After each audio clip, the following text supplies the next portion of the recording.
Vous pensez que c'est dur de concevoir, vous pensez que c'est dur de certifier, c'est que vous n'avez pas vu l'Indus.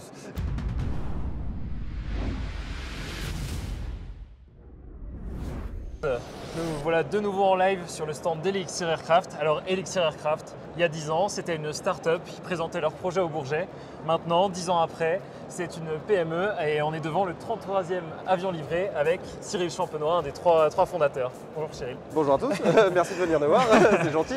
Eh bien écoute, on est ravis. Alors est-ce que tu peux nous en dire un peu plus sur un petit peu les challenges actuels d'Elixir? Ça fait 10 ans maintenant, après 10 ans, où est-ce que vous en êtes? Quels sont un peu les gros points d'attention? Le modo en ce moment, c'est monter les cadences, livrer les avions qui ont été commandés. Ça veut dire qu'il faut recruter des gens, former des gens, il faut diversifier sa supply chain, donc sa chaîne de fournisseurs, de pièces, pour pouvoir satisfaire tout le monde. Et en fait, on passe d'une petite équipe qui avait des petits problèmes, avec une plus grosse équipe avec la certification qui a un petit peu plus gros problème, à des centaines de problèmes qu'il faut résoudre en même temps. C'est une équation à multiples inconnus. C'est une aventure en elle-même. Vous êtes combien aujourd'hui? Et on est 191 exactement. Donc quasiment 200, ça commence à faire pas mal de gens. Et vous cherchez encore beaucoup à recruter du coup, c'est l'idée, vous êtes 191, il y a beaucoup de problèmes à résoudre encore, donc vous recrutez. On a besoin de cerveaux pour réfléchir à comment faire, on a besoin de gens qui ont le savoir-faire pour assembler, en sécurité avec cette culture aéronautique. Et force est de constater qu'on a tous le même problème, mais on a quelques atouts, donc on essaye de se dire que pourquoi pas La Rochelle pour faire de jolis avions français. Est-ce que La Rochelle, c'est un bel endroit pour construire des avions? Nous, on pense que oui. Après, il va falloir demander à tout le monde. Oui, définitivement, c'est un bel endroit pour l'aviation pour plein de raisons. La première, c'est qu'il y a un aéroport qui est accueillant pour une activité d'aviation générale et qui est proche d'un centre-ville. C'est attractif pour les gens qui y viennent, que ce soit pour nos sous-traitants, nos clients. On a envie de s'y rendre. Et ensuite, il y a un bassin d'emploi qui est quand même très centré composite parce que c'est la capitale mondiale du bateau de croisière. Si vous allez chercher un catamaran ou louer un catamaran dans le monde, il y a quand même une forte chance que ça ait été fait à La Rochelle. Et donc ça veut dire qu'il y a des gens qui ont mis les mains dans la fibre de carbone ou dans la fibre de verre. Parce que si on le rappelle, Elixir, avion composite en carbone one shot du coup, c'est de la technologie. Alors one shot, ça veut dire quoi one shot? One shot, ça veut dire en une seule fois et un seul bout. Donc ça veut dire qu'on passe de centaines, voire de milliers de pièces pour un élément. On peut parler de l'empennage, on peut parler du fuselage, on peut parler de l'aile, à seulement un seul et unique morceau. Ce qui fait qu'on réduit la complexité et c'est pour ça qu'on est plus sûr parce qu'il y a moins de risque de défaillance entre pièces. C'est pour ça que ça coûte beaucoup moins cher à entretenir parce qu'on arrête de regarder en permanence si ça bouge et ça ne corrode pas parce que ça fait 40 ans que c'est dans de l'eau de mer et a priori ça ne pose pas trop de problèmes. Donc c'est pour ça que nos clients aiment bien l'avion. Et alors, vous en avez construit donc 33 et vous en produisez combien chaque mois? Eh bien jamais assez, parce que c'est toujours plus, mais aujourd'hui on est grosso modo sur le papier en théorie entre 2 et 3 par mois. La vraie vie nous démontre que c'est jamais ça, parce qu'il y a toujours un truc qui foire, grosso modo, et on s'en excuse auprès de nos clients. Il y a toujours quelqu'un en retard, que ce soit nous ou un sous-traitant. La réalité c'est qu'on est à 2, plus ou moins. Grosso modo. En moyenne sur l'année, deux élixirs qui sortent de vos usines par mois. Exactement, donc il va falloir en faire beaucoup plus pour pouvoir devenir rentable. Parce que vous avez un carnet de commandes de combien actuellement? Alors ça dépend de quoi on parle. Sur la liste de tout ce qu'on a à produire en ferme, on en a encore une bonne soixantaine à produire, donc c'est encore 18 mois de production devant nous. Et si on regarde les lettres d'intention, les précommandes, on est à plus de 300. Et ça c'est partout dans le monde, États-Unis inclus et Asie également. Donc pas mal de travail et de perspectives pour ce qui nous concerne. Dans le cadre de l'industrialisation, donc on a beaucoup parlé de vos challenges en production, mais il y a aussi le support, de ce que vous avez dit dans la dernière conférence de presse. Vous avez un nouveau pôle support, vous avez annoncé 10 000 heures de vol sur l'Elixir, c'est ça? 10 000, absolument. 10 000 exactement. Donc vous avez un tout nouveau un pôle support qui se renforce pour soutenir vos clients. Ça fait partie de l'industrialisation. Ça fait partie de la vraie vie, oui, parce qu'à partir du moment où on a des clients, maintenant ils veulent être livrés et une fois qu'ils les ont, ils veulent pouvoir voler avec. Et comme on s'oriente sur de l'usage formation, professionnel notamment, avec ce qu'on voit derrière nous, des avions qui vont aller former des futurs pilotes pro, il faut qu'il y ait des pièces détachées qui soient livrées, il faut que des ingénieurs support répondent aux questions et il faut que ça tourne. Et on est passé en fait en l'espace de 8 mois, de 1,5, dont j'étais le demi, pas très compétent dans le support, à 8,5. D'accord. Je vous Donc là, le pôle support, il a explosé et vous êtes là pour répondre à toutes les questions des clients. Exactement. Donc on a une vraie équipe maintenant avec un vrai centre de maintenance, des vraies personnes qui s'en occupent full time. Et alors pour la montée en cadence, vous continuez à recruter? Elixir recrute principalement en production, évidemment. Les fonctions support sont importantes, mais aujourd'hui c'est vraiment dédié à comment est-ce qu'on va produire des pièces en composite. Donc on a besoin de drapeurs, on a besoin de gens qui vont faire des collages structuraux et on a besoin de gens qui vont ensuite faire de l'intégration, c'est-à-dire monter des systèmes sur les avions. Et donc tout ça sont des métiers qui requièrent un peu d'expérience, de formation. Et donc si jamais il y a des personnes qui sont intéressées par changer de vie, venir habiter à La Rochelle ou sont déjà là-bas et veulent découvrir un peu le milieu de l'aviation, des beaux produits, aussi bien que des bateaux, voire mieux, et il ne faut pas hésiter. Parce que du coup, vous avez la possibilité de former aussi. Vous êtes maintenant une PME avec beaucoup d'employés, vous êtes capable d'avoir des personnes et de les accompagner pour accompagner vos besoins en termes de formation aussi sur du carbone, ou ça se passe comment du coup? On fait au mieux. Vous faites au mieux, oui. On fait au mieux parce que malheureusement, on n'a pas la force de frappe pour aller lancer une formation, même pour 10 personnes en même temps, c'est compliqué, ça coûte cher. Et donc on essaie de trouver l'écosystème qui pourrait partager des mêmes intérêts. Après, on fait du tutorat, donc c'est-à-dire que c'est de l'accompagnement par un référent sur site pour que les gens montent en compétences au fur et à mesure. Donc on a des personnes responsables, formation qui désignées, accompagnent les gens jusqu'à ce qu'ils deviennent bons. Et donc ça prend quelques mois, voire une année parfois. C'est vraiment long. Alors là, sur le stand à Friedrichshafen, vous êtes combien d'Elixir? J'ai compté en nombre de gens dans les pièces à la maison. On doit être 10. J'ai personne dans ma chambre, je suis assez étonné. On va se rapprocher pour voir. Faire découvrir toute l'équipe d'Elixir présente sur le salon. Bonjour. Bonjour. Je m'appelle Alisa. Ouais, donc, et tu fais quoi chez Elixir? Oui. Donc je suis actuellement commercial Europe chez Elixir depuis maintenant un peu plus de 6 mois, et puis avant j'ai occupé d'autres fonctions aussi chez Elixir. Et alors comment tu as découvert Elixir? Tout simplement en 2015 au Bourget, quand ils sont venus. Moi j'étais tout d'abord plutôt enthousiaste envers l'aéronautique, toujours passionnée, donc du coup c'est vrai que forcément on vient au Bourget et on voit des nouveaux entrants comme Elixir. Et ensuite, par la suite, j'ai toujours suivi un peu l'aventure de loin. J'ai commencé par un stage au tout début, au milieu de mes études. Et puis dès que j'ai fini mes études, j'ai rejoint complètement l'équipe d'Elixir. Mais alors, quand tu dis 2015, moi j'étais au Salon du Bourget en 2015, je les ai vus arriver tous les trois, ils avaient une petite maquette grande comme ça, et ils ont dit on va... un peu, j'exagère, mais tu sais, c'est le... toute la nuit la veille, tu peux pas nous dire ça. Elle brillait, donc elle brillait. On va révolutionner l'aviation générale. Et toi, tu as cru? Alors j'y ai cru à l'époque, peut-être pas complètement. Après, c'est au fur et à mesure en fait de les suivre sur les réseaux. Moi, c'est pareil. Au début, j'ai dit ils sont sympathiques ces trois-là. Je me suis dit qu'est-ce que c'est? Montrez-vous comment. Je me suis plutôt dit qu'est-ce que c'est? Ok. Je vais les suivre sur les réseaux et puis on verra ce que ça donne. En 2020, j'ai dû rejoindre Elixir pour un premier stage, donc quelques années plus tard. Et ça m'a beaucoup plu, donc j'étais plutôt au service marketing communication. Je suis partie finir mon master et puis après je suis revenue parce que ça m'avait beaucoup plu et que je trouve le projet très cool. Et donc tu es responsable commercial Europe, c'est ça? Donc c'est toi qui vends les avions à l'école grecque? Non, puisque à ce moment-là je n'étais pas encore partie de l'équipe.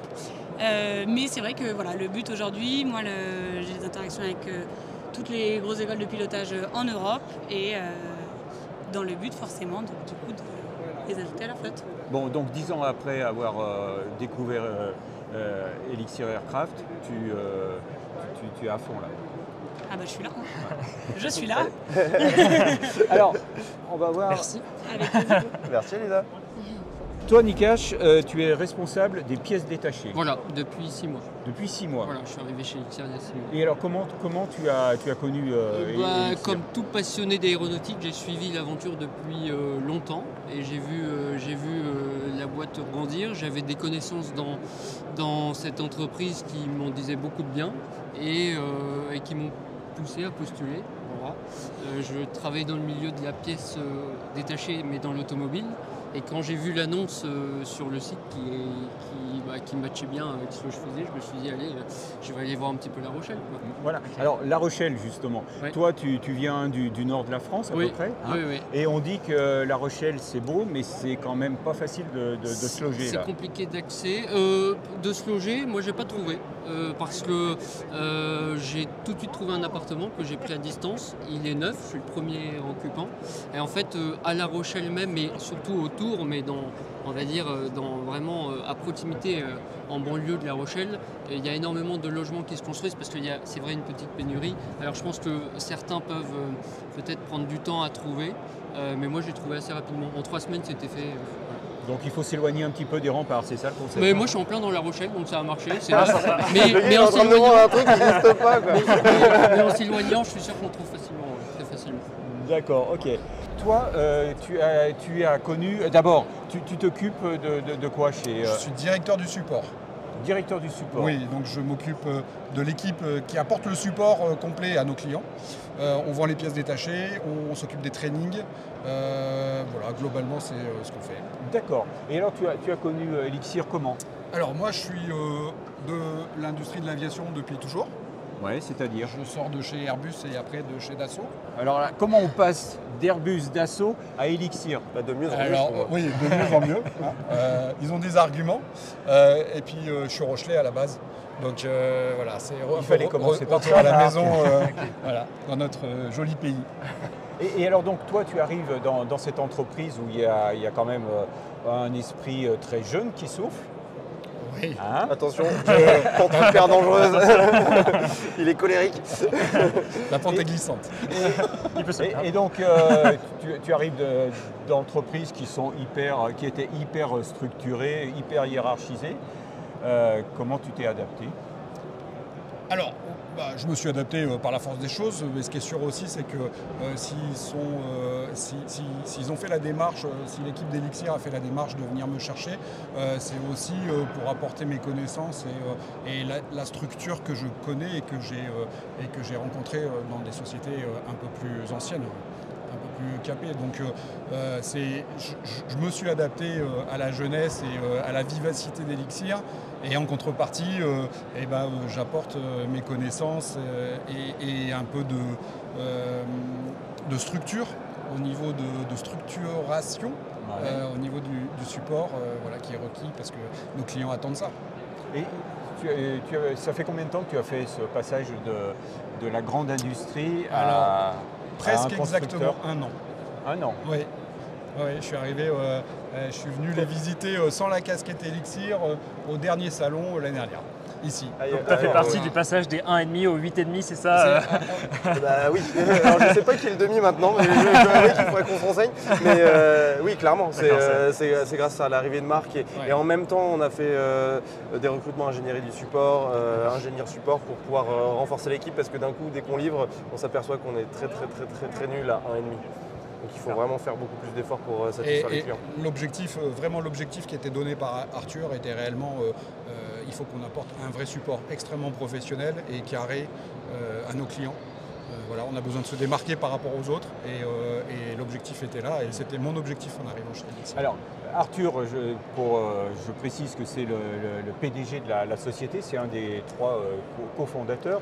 Et effectivement, dans l'aéronautique aujourd'hui, c'est une nécessité d'avoir un support client parce que quand on achète un produit, c'est pas parce que c'est un avion qu'on veut que ce soit moins bien que si on achète une voiture par exemple.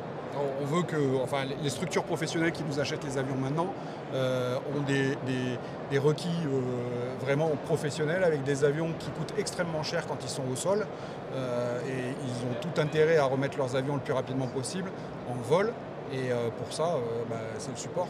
C'est-à-dire qu'on doit assister techniquement, on doit former leur personnel et on doit leur fournir les pièces détachées pour leur permettre de remettre en vol les avions quand il leur arrive quoi que ce soit. Le propriétaire de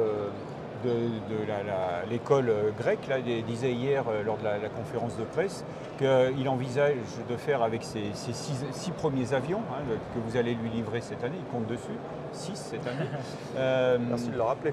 Entre 800 et 1000 heures dans l'année. C'est énorme. Par avion, ouais. Par avion, bien sûr. C'est énorme. Oui. C'est un step énorme et c'est un step qu'il va falloir qu'on les aide à franchir.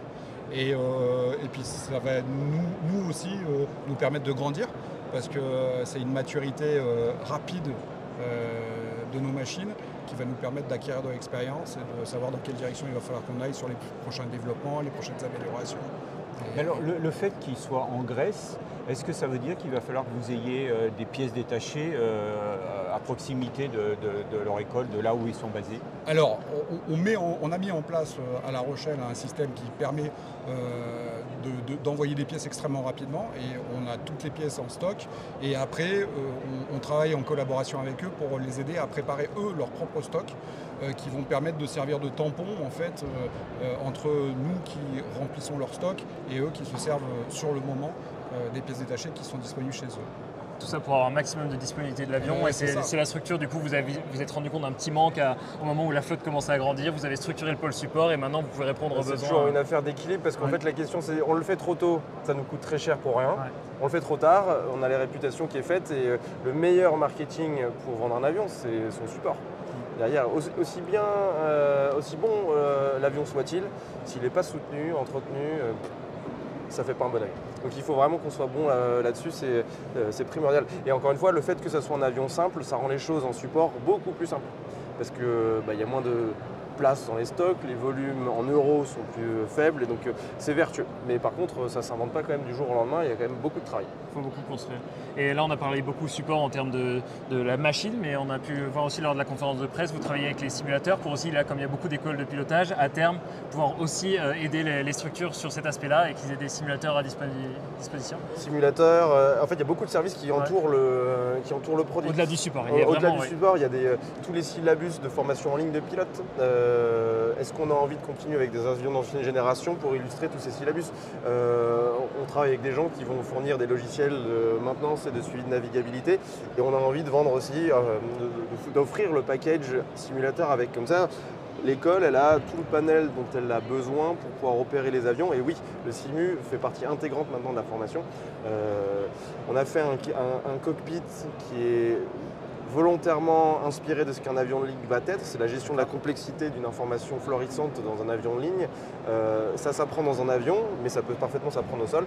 Et quoi de mieux qu'à d'avoir exactement la même interface au sol et en l'air pour pouvoir être plus efficace. Et progresser au plus vite, c'est vraiment le besoin des écoles de pilotage, de faire monter leurs pilotes très vite en compétences. Et donc là, vous les aidez sur ce point-là. Exactement. Okay.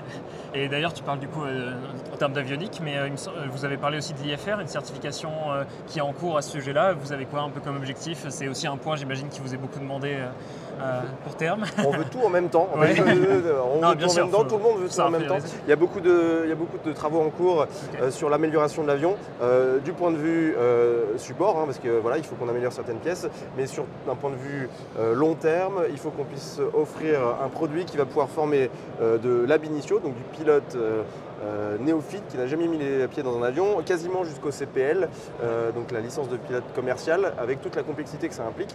Et donc cela, ça passe par toutes les étapes. On a commencé avec le VFR, donc le vol à vue, donc on ne fait que piloter en regardant dehors. On a fait ensuite le vol de nuit. Ensuite, on a fait un full glass cockpit avec tous les écrans, la complexité d'un avion de ligne. Et donc, il nous manque la dernière case, en effet, qui est la capacité à voler aux instruments. Parce qu'en fait, un avion de ligne vole tout le temps un instrument. Et donc ça va fermer la boucle de étape par étape, vous arrivez à la fin du processus qui est... Il n'y a pas de formule magique. L'aéronautique, on aimerait bien, mais en fait, il n'y a jamais de grand saut pour arriver à la fin tout de suite. Et si on veut brûler les étapes, on se brûle les ailes. Donc c'est bien de le faire step by step. En tout cas, on a essayé de ne pas faire trop grand pas. Sinon, la chute est un peu plus douloureuse. D'accord. Donc c'est un projet qui est en développement. Et ça, c'est pour ce qui est en développement. Allez, court, moyen terme, mais après il faut se projeter un peu plus loin sur est-ce qu'on va voler plus vert, avec quoi est-ce qu'on va voler à l'intérieur des avions. Et donc c'est pour ça qu'on a évoqué des turbines, des biocarburants, de l'hydrogène. Et donc ça c'est dès maintenant que nous sommes obligés de regarder, parce que si un politique prend une décision, sans la juger, dans 5 ans, est-ce que nous, dans 5 ans, on est prêt à mettre en œuvre la contrainte? Si on dit il n'y a plus d'essence fossile autorisé en 2035, et c'est maintenant qu'il faut commencer parce qu'on a mis 10 ans pour en être là. Donc si on met un nouveau truc à l'avant Même si on est peut-être un peu plus efficace sur certains points, il ne faut pas se prendre les pieds dans le tapis parce que si on n'est pas au rendez-vous, on n'a plus le droit de livrer. Et donc c'est ça qu'il faut anticiper vraiment en avant. Et donc on a besoin encore une fois de gens pour imaginer ce que sera demain tout en essayant de faire en sorte d'être efficace aujourd'hui pour faire grandir économiquement Elixir. Donc ça c'est la sagesse des 10 ans, vous savez les besoins de recrutement et à quel camp il faut mettre le bon effort pour être prêt à temps dans vos besoins. Exactement. Et en même temps, il faut construire l'usine de demain. Et donc là, vous en êtes où dans vos projets de nouvelle usine? Alors, un gros projet, si vous vous souvenez, on avait annoncé 15 000 mètres carrés, entre 15 000 et 17 000 mètres carrés. Aujourd'hui, le but, ça va être de regrouper la production des élixirs sur un même site. Parce qu'aujourd'hui, on a 3 sites. Donc quasiment 2 sites séparés sur l'aéroport de La Rochelle. Vous imaginez bien qu'en termes d'interaction humaine, de logistique de gens, de logistique de pièces, de problèmes de logistique, quelqu'un qui rentre dans une remorque, on transporte des pièces, voilà, il y a plein de problèmes. Donc on va tout mettre au même endroit, les gens vont se parler, ça sera plus simple, ça sera une usine modulaire, à savoir que évidemment 15 000 mètres carrés c'est énorme, on ne va pas la remplir comme ça du jour au lendemain, ça sera étape par étape. Donc les conceptions internes dans ce qu'on veut en faire sont finalisées. Maintenant, ce qu'on veut faire, c'est déposer le permis, qu'il soit autorisé et qu'on puisse commencer à construire. Tout en continuant la production sur le site actuel. Et donc c'est là que les Athéniens s'atteignirent, pour nos amis grecs, c'est qu'il faut qu'on arrive à ce que nos ressources d'industrialisation fassent monter en cadence jusqu'à la saturation de notre usine actuelle pour ensuite faire le tuilage vers la future usine. Et donc on est exactement à cette charnière. Aujourd'hui on est à 2-3 par mois, on espère être à 4 d'ici la fin de l'année et on va augmenter jusqu'en 2026 pour que lorsque les bâtiments seront disponibles, on puisse y installer des choses tout en continuant la production ici. Vous imaginez bien que c'est pas si simple. Mais c'est comme les gros avionneurs, voilà, c'est la preuve que vous êtes un vrai avionneur, vous livrez des avions, Airbus a les mêmes problèmes de lignes d'assemblage, ils changent d'avion, c'est des échelles un peu différentes. Ils ont déjà des gros hangars. Non mais dans l'idée c'est toujours pareil, il y a des nouvelles productions, il faut mettre ça tout en place en parallèle et quand on cut la production à un endroit, il faut la réorganiser, donc voilà les problématiques. Et il faut en faire rentrer l'argent entre temps, exactement. Évidemment. Il faut bien remplir avec des sous et il faut montrer aux banquiers, à tout le monde qui finance que ça rentre. Donc voilà, c'est une équation encore une fois à multiples inconnus. Donc on ne s'ennuie pas chez Elixir? Non. Ah non, c'est le moins qu'on puisse dire. Ouais, il se passe toujours quelque chose. On tranche des dossiers chaque jour qui vont impacter les années à venir. Et donc oui, chaque décision qu'on doit prendre rapidement doit être quand même... ça demande de l'attention, ça demande de la concentration et beaucoup de temps. Oui. Ouais. Ouais. Et donc les gens qui vous rejoignent dans cette aventure ont la perspective quand même d'évoluer avec l'entreprise. On pourrait prendre Quentin, notre premier salarié, même premier stagiaire et responsable qualité. Directeur qualité. Et donc ça, c'est emblématique. Hein. C'était l'ingénieur qui est arrivé parce qu'on était hébergé dans l'incubateur du département à l'époque. C'était à l'époque où les départements ont encore une prérogative économique. Et donc on était en fait dans cette école d'ingénieurs et on avait mis des petites annonces sur le petit tableau dans le couloir, quoi. Et donc il est venu comme ça et il nous a suivis depuis ce temps-là. Ça fait 10 ans. Donc là, en termes d'évolution, il y a de quoi faire. Et même en interne, aujourd'hui, on a des drapeurs qui sont passés au service administratif, qui sont passés à la qualité, ça bouge dans tous les sens. On a beau être que 200, mais en fait c'est un vivier qui s'émulsionne et tant mieux parce qu'on est capable d'offrir de nombreuses possibilités à tout le monde en fonction de ses envies ou même de ses problèmes, santé divers et variés. Le pôle RH est donc bien occupé aussi. Ça, à tous les niveaux, tout le monde est... Ils ne sont pas là mais on les salue. Oui, énormément. Ils ne sont pas souvent sur les salons, malheureusement pour eux. À part le salon du recrutement. Mais... Exactement, mais on les voit moins. Eh ben, je pense qu'on va en rester là. Hein. Merci beaucoup pour la présentation. Vous avez 3 beaux avions sur le stand, une belle équipe. Donc si vous êtes au salon, n'hésitez pas à passer voir le stand. Avec grand plaisir.